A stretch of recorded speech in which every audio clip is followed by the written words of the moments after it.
According to sources, Lamar Jackson is ready to move on from the Baltimore Ravens. What does that mean for the San Francisco 49ers? We'll talk about that next on Inside the 49ers with Jack Hammer. It's been 2 weeks since the Baltimore Ravens placed a non-exclusive franchise tag on quarterback Lamar Jackson. Still, no team has been linked to talks with the 2019 NFL MVP. The San Francisco 49ers should change that, though, by inquiring about what it would take to bring Jackson to the Bay Area. It's been nearly 25 years since the 49ers had an MVP caliber running their team. The time since the organization last hoisted the Lombardi Trophy is even longer than that. A franchise quarterback has been one of the missing ingredients for the 49ers since the 20-year run when they had Joe Montana and Steve Young. That ended on that Monday night in Arizona when he was hit by Aeneas Williams, ending his career. Jeff Garcia then came along. He was named to a couple of Pro Bowl nominations, but never was he an MVP or even an All-Pro. No quarterback has even been named to the Pro Bowl since Garcia left the 49ers. Adding Jackson to the mix would propel what many experts consider one of the most talented rosters in the league to the top of the NFC right away, and they've been close already. During the 49ers' end-of-season press conference back in early February, Kyle Shanahan showed belief in Trey Lance and Brock Purdy.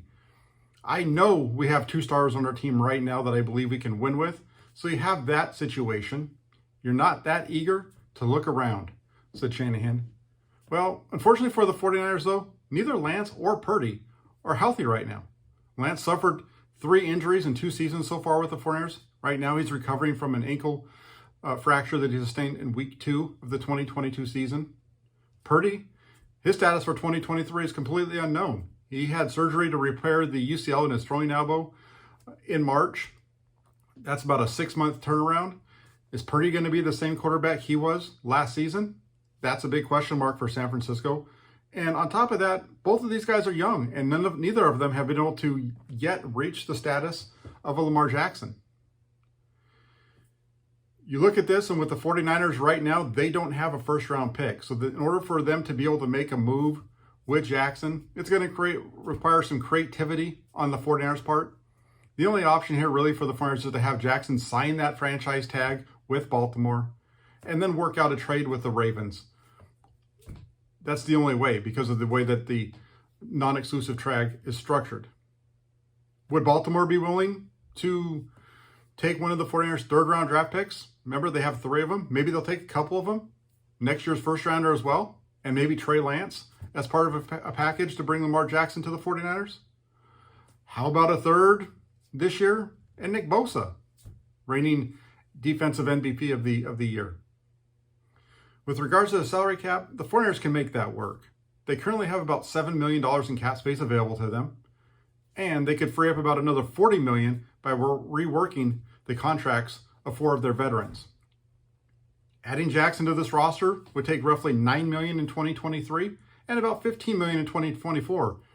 If you look at the contract of DeSean Watson as a guide, that of Patrick Mahomes in the past as well.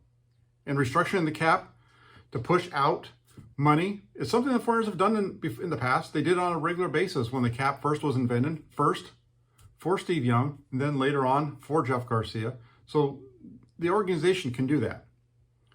The 49ers have shown in the past they will do their due diligence on every possibility. One that they didn't do it on, though, was Patrick Mahomes back in 2017. They owe it to themselves to do their due diligence now on Lamar Jackson. That's it with Jack Hammer. Keep it locked in here to Inside the 49ers. We'll give you all the 49ers breaking news and updates as they happen. Thanks for tuning in. Make sure you hit that like button and hit the subscribe button on your way out, and we'll be back with you soon. Take care, everybody.